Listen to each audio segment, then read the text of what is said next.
രചന നൂറ സജീദ്. അവതരണം ഷാഹുൽ മലയിൽ. Editing Faisal C M Nooncheri. വൈകി വന്നുകൊണ്ടാവാം ഉമ്മർത്താരെയും കാണുന്നില്ല. അരുൺ ബൈക്ക് ഒതുക്കി വീട്ടിലേക്ക് കയറി.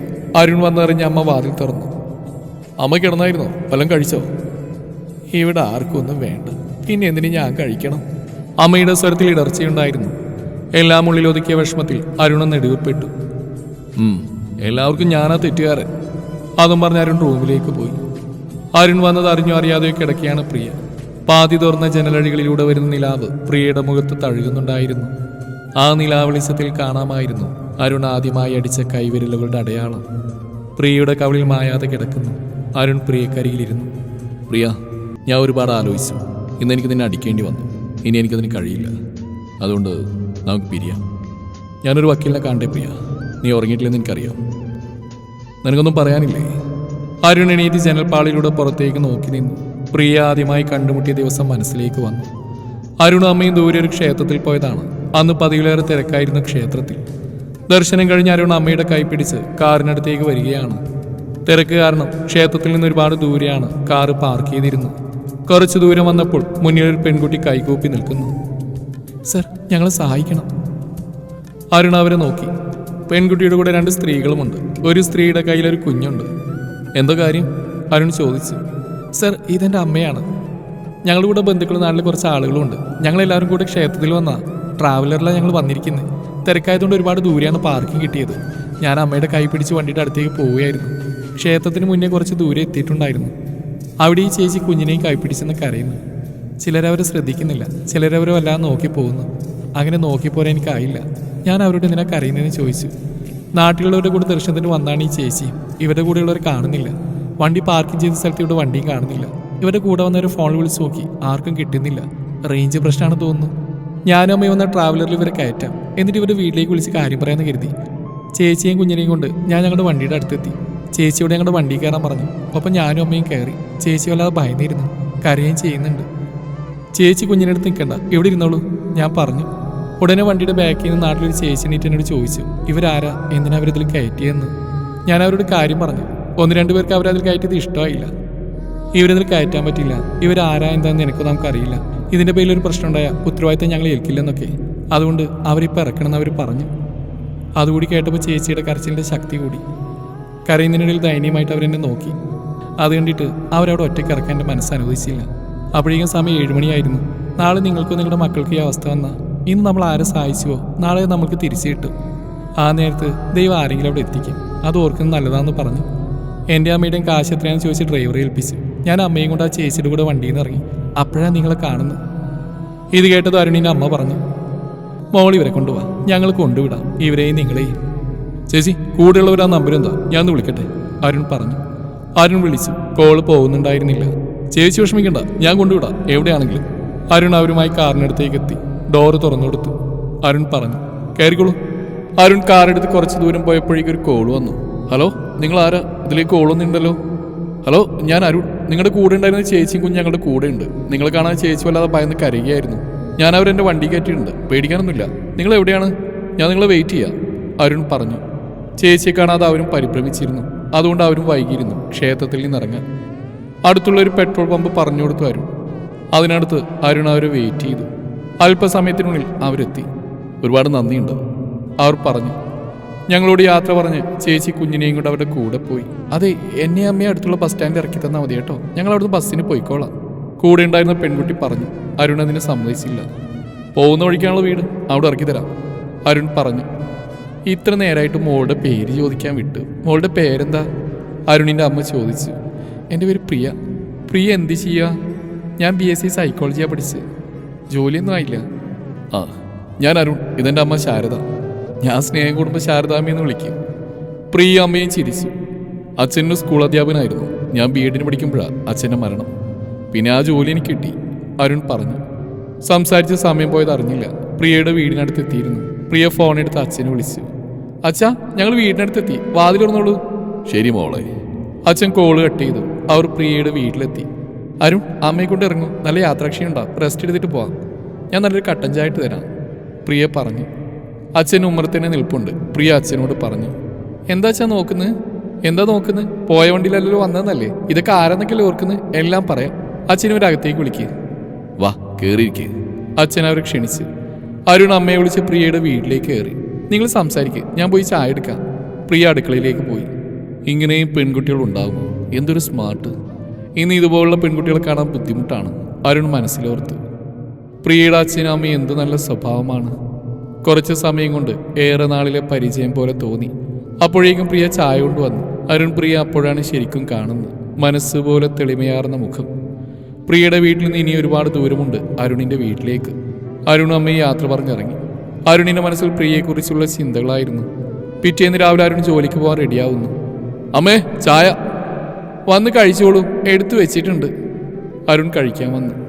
ദേ അമ്മേ, പുട്ട് ദോശ ദോശ പുട്ട്, പുട്ട് ദോശ ദോശ പുട്ട്. ഇനി ഈ പരീക്ഷണം നിർത്തിക്കൂടെ? എൻ്റെ പൊന്ന് ശാരദാമ്മേ, ഒന്ന് മാറ്റി പിടിക്കുക പ്ലീസ്. പുട്ടാണോ ദോശയാണെന്ന ഭയത്തിലാണ് ഞാനിപ്പോൾ എണീക്കുന്നത് തന്നെ. ഇതൊക്കെ കേട്ട് അടുക്കളയിൽ നിന്ന് ശാരദ വിളിച്ച് പറഞ്ഞു. എന്നെ കൊണ്ട് ഇത്രയേ പറ്റൂ. ഒരു കല്യാണം കഴിക്കാൻ പറഞ്ഞാൽ അതിന് നിനക്ക് 100 ന്യായങ്ങളാ. ആ ഇനിയിപ്പോൾ അതിനെപ്പറ്റി ചിന്തിക്കേണ്ടി വരും. അരുൺ ഒളി കണ്ടിട്ട് അടുക്കളയിലേക്ക് നോക്കി. അത് കേട്ടത് ശാരദ അരുണിനടുത്തേക്ക് വന്നു. അരുൺ, നമുക്ക് പ്രിയെന്ന് ആലോചിച്ചാലോ? നല്ല കുട്ടിയാ പ്രിയ. എനിക്ക് ഒത്തിരി ഇഷ്ടമായി ആ കുട്ടിയെ. ഓ, ആ കുട്ടി കുറച്ച് ഓവറാണെന്ന് എനിക്ക് തോന്നുന്നു. അത് നടക്കില്ല ശാരദാമ്മേ. മുഖം വീർപ്പിച്ച് ശാരദ അടുക്കളയിലേക്ക് പോയി. അരുൺ അടുക്കളയിലേക്ക് ചെന്ന് ശാരദ എടുത്തു പൊക്കി. അരുൺ, എന്നെ താഴെ ഇറക്ക്. നിനക്ക് ഉറുമ്പിത്തിരി കൂടുന്നുണ്ട്. ഞാൻ നിന്നോട് വഴക്കാം. എന്നോട് മിണ്ടണ്ട നീ. അരുൺ ശാരദയെ താഴെ ഇറക്കി. എന്റെ ശാരദാമ്മേ, ഞാനിന്നലെ ഉറങ്ങിയിട്ടില്ല. എൻ്റെ മനസ്സ് നിറയെ പ്രിയായിരുന്നു. പ്രിയെ ശാരദാമ്മയുടെ മരുമകളാക്കിയാലോ എന്ന് ഞാനും ആലോചിക്കുന്നുണ്ട്. സന്തോഷം കൊണ്ട് ശാരദാമ്മയുടെ കണ്ണു നിറഞ്ഞു. വിവാഹം കഴിഞ്ഞ നാളുകളിൽ ഈ ലോകത്തിലെ ഏറ്റവും വലിയ ഭാഗ്യവാൻ ഞാനാണെന്നാണ് കരുതിയിരുന്നത്. പക്ഷേ എല്ലാം എൻ്റെ തോന്നലായിരുന്നു. പ്രിയ എഴുന്നേറ്റ് അരുണിനരികിലേക്ക് ചെന്നു. അരുൺ, നീ ചിന്തിച്ചിട്ടുണ്ടോ ജീവിതത്തിൽ എവിടെയാണ് നിനക്ക് തെറ്റുപറ്റിയെന്ന്? ഒരിക്കലെങ്കിലും അത് അറിയാൻ ശ്രമിച്ചിട്ടുണ്ടോ? നിനക്കതിൻ്റെ ആവശ്യമില്ലല്ലോ. നിന്റെ മുന്നിൽ ശരി നിന്റെ ചിന്തകളും ആശയങ്ങളുമാണ്. മറ്റുള്ളവരെ അറിയാനോ മനസ്സിലാക്കാനോ നീ ശ്രമിച്ചിട്ടില്ല. ഇന്ന് നീ എന്നെ തല്ലി. ഒന്ന് ചിന്തിച്ച് നോക്ക്. അതെന്തിനു വേണ്ടിയെന്ന് പോലും നിനക്കറിയില്ലായിരിക്കും. ജീവിതമാകുമ്പോൾ ചിലപ്പോൾ വിട്ടുവീഴ്ചകളും ചെയ്യേണ്ടി വരും. കൂടെ കൂട്ടിയ ആളുടെ ഇഷ്ടങ്ങളും അറിയാൻ ശ്രമിക്കണം. അപ്പോഴേക്കും നീ ചിന്തിക്കുന്നത് അവിടെയെല്ലാം നീ തോൽക്കുന്നു എന്നാണ്. ഇഷ്ടത്തോടെയുള്ള ചെറിയ ചെറിയ തോൽവികൾ പിന്നീട് ആലോചിക്കുമ്പോൾ കിട്ടുന്ന സന്തോഷ നിമിഷങ്ങളാണ്. എത്ര തിരക്കിലും നമ്മളോട് മിണ്ടാൻ സമയം കണ്ടെത്തുന്ന ഒരാൾ, ഒരു വാക്കുകൊണ്ടോ പുഞ്ചിരി കൊണ്ടോ സന്തോഷിപ്പിക്കാൻ കഴിയുന്ന ഒരാൾ കൂടെയുണ്ടെങ്കിൽ അതാണ് ലോകത്തിലെ ഏറ്റവും വലിയ സമ്പാദ്യം. വാശിയാണ് നിന്റെ നാശം. ഓർത്തു വെച്ചോളൂ. ഇതിനുള്ളിൽ കിടന്ന് പിടയുന്നൊരു ഹൃദയമുണ്ട്, നിന്റെ അമ്മ. നീ എന്നോട് വഴക്കിടുന്നതുകൊണ്ട് ഉരുകി തീരുകയാണ് ആ പാവം. നിന്നെ ഒന്ന് ചേർത്ത് പിടിക്കാനും ഒന്ന് തലോടാനും എത്ര ആഗ്രഹിക്കുന്നുണ്ടെന്നറിയോ? നീ എത്ര വലുതായാലും അമ്മയ്ക്ക് നീ കുഞ്ഞു തന്നെയാണ്. നീ ചിന്തിക്കുന്നുണ്ടാവും, നീ ചോദിക്കുന്ന 2 വാക്കുകളാണ് അമ്മയുള്ള സ്നേഹമെന്ന്. അമ്മ ഭക്ഷണം കഴിച്ചോ, അമ്മ കിടന്നോ എന്ന്. ഇതല്ല സ്നേഹം. കുറച്ച് സമയം അമ്മയ്ക്ക് വേണ്ടി മാറ്റിവെക്കണം. നെഞ്ചോട് ചേർത്ത് പിടിക്കണം. ആ കവിളിൽ മനസ്സറിഞ്ഞൊരു ഉമ്മ കൊടുത്തിട്ടുണ്ടോ? നിന്നെ ഒന്ന് ചേർത്ത് പിടിക്കാനൊന്ന് തലോടാനും ആ അമ്മ എത്ര ആഗ്രഹിക്കുന്നുണ്ടാവും. നീ എത്ര വലുതായാലും അമ്മയ്ക്ക് നീ കുഞ്ഞു തന്നെയാണ്. ഇതൊക്കെ നീ ചെയ്തിരുന്ന കാര്യം തന്നെയാണ് എപ്പോഴോ നിന്നിലുണ്ടായ മാറ്റം. നമുക്ക് വേണ്ടപ്പെട്ടവർ നമ്മളിൽ നിന്ന് ഒരുപാട് കാര്യം പ്രതീക്ഷിക്കും. എത്ര നിസ്സാരമായിട്ട് പറഞ്ഞു നീ നമുക്ക് പിരിയാന്ന്. നീ പറഞ്ഞ പോലെ നമുക്ക് പിരിയാം. അതുതന്നെയാണ് നല്ലത്. മതിയായി എനിക്ക്. കണ്ണുനീർ തുടച്ച് അരുണിനെ നോക്കി കൈകൂപ്പി അവൾ പറഞ്ഞു. ഇന്നുകൂടി ഈ വീട്ടിൽ ഞാനുള്ളൂ. അതും പറഞ്ഞ് പ്രിയ അമ്മയുടെ റൂമിലേക്ക് പോയി. പ്രിയ അമ്മയുടെ അടുത്ത് കിടന്നു ശാരദയെ കെട്ടിപ്പിടിച്ചു. ശാരദാമ്മേ, ഉറങ്ങിയോ? ഇല്ല മോളെ, നെഞ്ചിൽ വല്ലാത്തൊരു പിടപ്പ്. അമ്മ എന്നോട് ക്ഷമിക്കണം. ഞാൻ നാളെ പോകും. ഇനി ഒരിക്കലും ഇങ്ങോട്ട് വരില്ല. ശാരദ പ്രിയെ കെട്ടിപ്പിടിച്ച് കരഞ്ഞു. മോളെ, അരുൺ ഇങ്ങനെയൊന്നും ആയിരുന്നില്ല. അവന് എന്തു പറ്റി? അമ്മ പൊട്ടിക്കരഞ്ഞു. അടുത്ത ദിവസം പ്രിയ അമ്മയോട് അരുണിനോട് യാത്ര പറഞ്ഞു. പ്രിയ അരുണിനടുത്തേക്ക് ചെന്നു. അരുൺ, ഞാൻ ഇറങ്ങുന്നു. നീ കൂടെ ഇല്ലെങ്കിലും നിന്റെ കുറേ നല്ല ഓർമ്മകൾ കൂടെയുണ്ട്. അതെന്നും നിറമുള്ളതായിരിക്കും. പ്രിയ ശാരദയോട് യാത്ര പറഞ്ഞിറങ്ങി. പ്രിയ പോകുന്നത് കണ്ടു നിൽക്കാനായില്ല ശാരദക്ക്. ഈശ്വര, എന്തൊരു പരീക്ഷണം. ശാരദ കരഞ്ഞുകൊണ്ട് റൂമിലേക്ക് പോയി. പ്രിയയോട് പോകരുതെന്ന് പറയണമെന്നുണ്ടായിരുന്നു അവന്. പക്ഷേ അവിടെയും തന്നെ തോൽവിയായി പോകുമെന്ന് കരുതി. പ്രിയ പോകുന്ന ഹൃദയം കീറിമുറിക്കുന്ന വേദനയിൽ നോക്കി നിന്നു അരുൺ. പ്രിയ, നീ അറിയുന്നുണ്ടോ? നിന്നെ അറിഞ്ഞ നാൾ മുതൽ എൻ്റെ ആഗ്രഹങ്ങളും സ്വപ്നങ്ങളും 7 നിറമുള്ള വർണ്ണങ്ങൾ നിറഞ്ഞതായിരുന്നു. എൻ്റെ ജീവൻ നിന്നിൽ അലിഞ്ഞു കഴിഞ്ഞ് ഞാൻ മണ്ണോടടിയുന്നവരെ അതങ്ങനെ തന്നെയാവും. അതെത്ര അകലത്തിലായാലും. പരസ്പരം മനസ്സിലാക്കാൻ കഴിയുന്നില്ലെങ്കിൽ പിന്നെന്ത് ചെയ്യും? മരണം പോലെ ശക്തമാണ് ആഗ്രഹിച്ചവർ അരികിൽ നിന്ന് പോകുമ്പോൾ. പ്രിയയില്ലാത്ത വീട്ടിൽ അരുൺ ഒറ്റപ്പെടുന്ന പോലെ തോന്നി. അരുൺ പ്രിയയുടെ ഫോട്ടോ എടുത്ത് അതിൽ വിരലുകൾ ഓടിച്ചു. എൻ്റേതെന്ന വിശ്വാസത്തിൽ വിട്ടുപോകില്ലെന്ന ചിന്തയിലായിരുന്നു ഞാൻ നിന്നോട് വഴക്കിട്ടത്. കാലിടറുമ്പോൾ താങ്ങായി കൂടെ ഉണ്ടാവുമെന്ന് പറഞ്ഞു. ഇന്നിപ്പോൾ എന്നെ തനിച്ചാക്കി പോയില്ലേ? നമുക്കിടയിൽ പ്രണയം ഉണ്ടായിരുന്നില്ലേ? അരുണിന്റെ മനസ്സ് വല്ലാതെ ഞെരിഞ്ഞമർന്നു. അരുണും പ്രിയയും ഡിവോഴ്സായിട്ട് 3 വർഷം. ഡിവോഴ്സായ അന്നു മുതൽ മാനസികമായി തകർന്ന ശാരദ കിടപ്പുരോഗിയായി. പതിയെ പതിയെ പ്രതികരണമില്ലാതെ ഒരു അബോധാവസ്ഥയിലേക്കായി പോയിരുന്നു. ഒരുതരം കോമ സ്റ്റേജ് എന്ന് പറയാം. അമ്മയെ തിരികെ ജീവിതത്തിലേക്ക് കൊണ്ടുവരാൻ ഒരുപാട് ഡോക്ടേഴ്സിനെ കാണിച്ചു. മാറ്റമൊന്നും ഉണ്ടായില്ല. അമ്മയെ നോക്കാൻ അടുത്ത വീട്ടിലൊരു ചേച്ചി വരും, മല്ലിക രാവിലെ വന്നാൽ അരുൺ വൈകുന്നേരം വന്നതിന് ശേഷമാണ് പോവുക. ഇവിടുന്ന് കിട്ടുന്ന വരുമാനം അവർക്കൊരു സഹായം കൂടിയാണ്. പതിവ് പോലെ മല്ലിക വന്നു. ചേച്ചി, എൻ്റെ ഫ്രണ്ട് എന്നുള്ളൊരു ഡോക്ടറെ കുറിച്ച് പറഞ്ഞു. അമ്മയിന്ന് അവിടെ കൊണ്ടുപോകണം. വലിയ ഹോസ്പിറ്റലാണെന്നാണ് കേട്ടത്. അമ്മയോടെ കിടത്തേണ്ടി വരും. ചേച്ചി എൻ്റെ കൂടെ വരണം. എവിടെയാ മോനെ? കുറച്ച് ദൂരെയാ. കോമ സ്റ്റേജിൽ കഴിഞ്ഞ ഒരുപാട് ആളുകളെ ജീവിതത്തിലേക്ക് തിരികെ കൊണ്ടുവന്ന ഡോക്ടറാണ്. Mind master doctor David Kurian. ശരി മോനെ, ഞാൻ വരാം. അരുൺ അമ്മയുമായി ഹോസ്പിറ്റലിലെത്തി. അമ്മയെ പരിശോധിച്ച ശേഷം ഡോക്ടർ പറഞ്ഞു, അമ്മ കുറച്ച് ദിവസം ഇവിടെ കിടക്കട്ടെ, എങ്കിലും എനിക്ക് എന്തെങ്കിലും പറയാൻ കഴിയും. ഡോക്ടർ, അമ്മയുടെ കൂടെ നിൽക്കാൻ ഈ ചേച്ചിയാണ്. അരുൺ മല്ലികയെ നോക്കി. ഞാനിടയ്ക്ക് വരാം. ഡോക്ടർ ഒന്ന് ചിരിച്ചു. അരുൺ, ഇവിടെ അഡ്മിറ്റ് ചെയ്യുന്നവരുടെ കൂടെ ആരെയും ഞങ്ങൾ നിർത്തില്ല. അതിനിവിടെ സ്പെഷ്യൽ നേഴ്സുണ്ട്. അരുൺ അമ്മയെ കാണാൻ ഇടയ്ക്ക് വന്നാൽ മതി. ഞാൻ തരുന്ന നമ്പറിൽ വിളിച്ചാൽ അരുണിന് അമ്മയുടെ വിവരങ്ങൾ അറിയാൻ കഴിയും. ശരി ഡോക്ടർ, താങ്ക്സ്. അരുൺ മല്ലികയുമായി വീട്ടിലേക്ക് പോയി. പ്രിയ ജോലിക്ക് പോകാൻ റെഡിയാവുകയാണ്. ഡോക്ടർ ഡേവിഡ് കുര്യൻ്റെ ഹോസ്പിറ്റലിൽ കൗൺസിലിംഗ് സൈക്കോളജി അസിസ്റ്റൻ്റാണ് പ്രിയ. പ്രിയക്ക് ഹോസ്പിറ്റലിൽ നിന്ന് കോൾ വന്നു. ഡോക്ടറാണല്ലോ. Hello sir. Okay sir. Priya call cut ചെയ്തു. അമ്മേ, പുതിയൊരു കേസുണ്ട്. മിക്കവാറും എനിക്കാവും അവിടുത്തെ ഡ്യൂട്ടി. അങ്ങനെയാണെങ്കിൽ എനിക്കൊരാഴ്ച വീട്ടിൽ വരാൻ കഴിയില്ല. അമ്മ മോളെ നോക്കിക്കോണേ, പുറത്തേക്കൊന്നും വേണ്ട. മോള് വാശി പിടിക്കുകയാണെങ്കിൽ അമ്മ അവളെ കൊണ്ട് ഹോസ്പിറ്റലിൽ വന്നാൽ മതി. ശരി മോളെ, ഞാൻ ഇറങ്ങാം അമ്മ. എന്തെങ്കിലും കഴിച്ചിട്ട് പോന്നീ. വേണ്ട അമ്മേ, എന്നോട് പെട്ടെന്ന് ചെല്ലാൻ പറഞ്ഞു. അവിടെ ക്യാൻറ്റീൻ പോയി കഴിക്കാം. മോൾ എണീറ്റിട്ടില്ലായിരുന്നു. പ്രിയ മോളുടെ നെറ്റിയിൽ ഉമ്മ കൊടുത്ത് വീട്ടിൽ നിന്ന് ഇറങ്ങി. പ്രിയ ഹോസ്പിറ്റലിലെത്തി. പ്രിയ ഡോക്ടറുടെ റൂമിലേക്ക് പോയി. പ്രിയ എത്തിയോ? ഇരിക്കും. നോക്കൂ പ്രിയ, റൂം നമ്പർ 114 ഇന്നൊരു അഡ്മിറ്റ് ഉണ്ട്. അവർ ഡിസ്ചാർജ് ആവുന്ന ഒരു പ്രിയക്കാണ് അവിടുത്തെ ഡ്യൂട്ടി. ഇമോഷൻസും ഡിപ്രഷനും കൂടി ഓപ്പർച്യൂണിറ്റി നഷ്ടപ്പെട്ട ഒരു പ്രത്യേക കോമ എന്ന് തന്നെ പറയാം. അങ്ങനെയൊരു അവസ്ഥയാണ് അവിടെ. ഞാൻ നോക്കിയിട്ട് അവർക്ക് പെട്ടെന്ന് തന്നെ ജീവിതത്തിലേക്ക് തിരിച്ചു വരാൻ സാധിക്കും. 90% എനിക്ക് ഉറപ്പുണ്ട്. അതിനവരുടെ കൂടെ നിൽക്കാൻ പ്രിയയാണ് നല്ലത്. ശരി ഡോക്ടർ. ഓക്കെ പ്രിയ, എങ്കിൽ റൂമിലേക്ക് പോയിക്കോളൂ. പ്രിയ റൂം നമ്പർ 114 എത്തി. ഡോറ് തുറന്നു. ബെഡിൽ കിടക്കുന്ന ആളെ കണ്ട് ഞെട്ടി പ്രിയ. ഈശ്വര, ശാരദാമ്മ. പ്രിയ ഓടിച്ചെന്നു. ശാരദയുടെ 2 കൈകളും പിടിച്ച് കരഞ്ഞു. അറിഞ്ഞില്ല അമ്മ ഇങ്ങനൊരു അവസ്ഥയിലാണെന്ന്. അമ്മേ, ഇത് അമ്മയുടെ പ്രിയ. പ്രിയക്ക് കരച്ചിലടക്കാൻ കഴിഞ്ഞില്ല. ഈ സമയം ഡോക്ടർ റൂമിലേക്ക് വന്നു. പ്രിയ, എന്താ ഇത്? പ്രിയ ഡോക്ടറെ നോക്കി. ഡോക്ടർ, ഇത് അരുണിൻ്റെ അമ്മയാണ്. ഡോക്ടർ ഒന്ന് പകച്ചു. ഇറ്റ്സ് ഓക്കെ പ്രിയ, കരയരുത്. ഈ അമ്മയെ നമുക്ക് പഴയ പോലെ ആക്കണം. പ്രിയ കണ്ണുകൾ തുടച്ചു. വിജയം മാത്രം ലക്ഷ്യം വെച്ച് ശാരദാമ്മയിലേക്ക് മാത്രം ഫോക്കസ് ചെയ്തിട്ടുള്ള ഒരു യാത്രയിലാണ് നമ്മൾ. ദൃഢമായ മനസ്സും തീരുമാനവുമാണ് വേണ്ടത്. പ്രിയക്ക് ഇതൊന്നും ഞാൻ പറഞ്ഞു തരേണ്ടതില്ല. പക്വതയുള്ള കുട്ടിയാണ് പ്രിയ. നമുക്കിവർ ആദ്യം ചെയ്യേണ്ടത് ഇവരുടെ മനസ്സിൽ ആവശ്യമില്ലാത്ത ചിന്തകൾ ഡിലീറ്റ് ചെയ്യണം. ഇവരുടെ മനസ്സിനേറ്റ ഷോക്ക്, ചെറിയ ദേഷ്യം, പക പോലുള്ള ചിലത് മനസ്സിന് അസ്വസ്ഥതയുണ്ടാക്കി. ഇവരുടെ ഓപ്പർച്യൂണിറ്റി നഷ്ടപ്പെടുത്തി മനസ്സിന് ശക്തിയില്ലാതായി. നമുക്കിവരുടെ മനസ്സിനെ റീപ്രോഗ്രാം ചെയ്തെടുക്കണം. എന്നിട്ട് അവിടെ ഒരു കോൾ സെറ്റ് ചെയ്തെടുക്കണം. ആ കോൾ സെറ്റിലേക്ക് മാത്രമായിരിക്കണം അവരുടെ മനസ്സ്. സോ ഡോണ്ട് വറി, വിഷമിക്കണ്ട. എനിക്ക് ഉറപ്പുണ്ട് ഇവർ പഴയ പോലെയാവും. ബാക്കിയൊക്കെ ദൈവത്തിൻ്റെ കയ്യിൽ. ഡോക്ടർ റൂമിലും തിരിച്ചുപോയി. 4 ദിവസം കഴിഞ്ഞു. രാവിലെ പ്രിയയുടെ അമ്മ വിളിച്ചു. പ്രിയേ, മോൾക്ക് നിന്നെ കാണണമെന്ന് പറയുന്നു. ഞങ്ങൾ അങ്ങോട്ട് വരട്ടെ? ശരി അമ്മേ. അമ്മ ഹോസ്പിറ്റലെത്തിയാൽ വിളിക്കേ. പ്രിയ കോള് കട്ട് ചെയ്തു. അല്പം കഴിഞ്ഞ് വീണ്ടും കോള് വന്നു. ഡോക്ടറാണല്ലോ. Hello doctor. പ്രിയ, ശാരദാമ്മയുടെ മകൻ അരുൺ വന്നിട്ടുണ്ട്. റൂമിലേക്ക് വരുന്നുണ്ട്. അത് പറയാൻ വിളിച്ചാൽ. പ്രിയ ഒന്ന് പരിഭ്രമിച്ചു. ശരി ഡോക്ടർ. പ്രിയ വേഗം റൂമിന് പുറത്തെടുക്കാൻ ഡോർ തുറന്നു. അപ്പോഴേക്ക് അരുൺ റൂമിന് പുറത്തെത്തിയിരുന്നു. പ്രിയയെ കണ്ടതും അരുൺ ഞെട്ടി. പല നാളത്തെ യാത്രയിൽ ഹൃദയം നിറഞ്ഞ സ്വപ്നമേ, കണ്ടത് സത്യമാണോ? വിശ്വസിക്കാനാവുന്നില്ല. പ്രിയ, നീ ഇവിടെ? പ്രാണനേക്കാൾ സ്നേഹിച്ചവൻ പിന്നീടെപ്പോഴോ തീരാ നോവായി. തമ്മിലിനി കാണില്ലെന്ന് കരുതി ഇന്നിതാ മുന്നിലെത്തിയിരിക്കുന്നു. അല്പസമയത്ത് മൗനത്തിന് ശേഷം പ്രിയ പറഞ്ഞു. 2 വർഷമായി ഞാൻ ഇവിടെയാണ് ജോലി ചെയ്യുന്നത്. അമ്മയുടെ അടുത്താണോ നീ? അതെ. അപ്പോഴേക്കും പ്രിയയുടെ അമ്മ മോളുമായി അടുത്തെത്തി. അമ്മേ, അമ്മ എൻ്റെ മോള് കാണാൻ വരാണ്ടിരുന്നേ. മോള് വാ. പ്രിയ അവളെ വിളിച്ച് നടന്നു. പ്രിയേ, അരുൺ വിളിച്ചു. പ്രിയ നിന്നു. നിന്റെ വിവാഹം കഴിഞ്ഞല്ലേ? നിന്നെ പോലെ തന്നെ സുന്ദരിയാണ് നിന്റെ മോളും. എന്തായാലും എന്നെ പോലെ ആവില്ല മോളുടെ അച്ഛൻ. അരുണിന്റെ വാക്കുകൾ ഇടർച്ചയുണ്ടായിരുന്നു. മോളുടെ പേരെന്താ? മിയ. ഈ അങ്കിളാരാ അമ്മേ? മോള് വാ. പ്രിയ അവളെയും കൊണ്ട് നടന്നു. അരുൺ അമ്മയുടെ റൂമിലേക്ക് പോയി. അമ്മ. അരുൺ അമ്മയുടെ അടുത്ത് നിന്ന് വിളിച്ചു. അമ്മയുടെ 2 കവിളുകളും അരുൺ തൻ്റെ കൈകളിൽ ഒതുക്കി. വീണ്ടും വിളിച്ചു. അമ്മ. അമ്മ അറിയുന്നുണ്ടോ ഞാൻ വന്നത്? അമ്മ ഇവിടെ നോക്കുന്നത് ആരാന്നറിയാം നമുക്ക്? പ്രിയയാണ്, നമ്മുടെ പ്രിയ. അമ്മ അറിയുന്നുണ്ടോ? കുറച്ചധികം സമയം അമ്മയുടെ കൂടെ ഇരുന്നവൻ.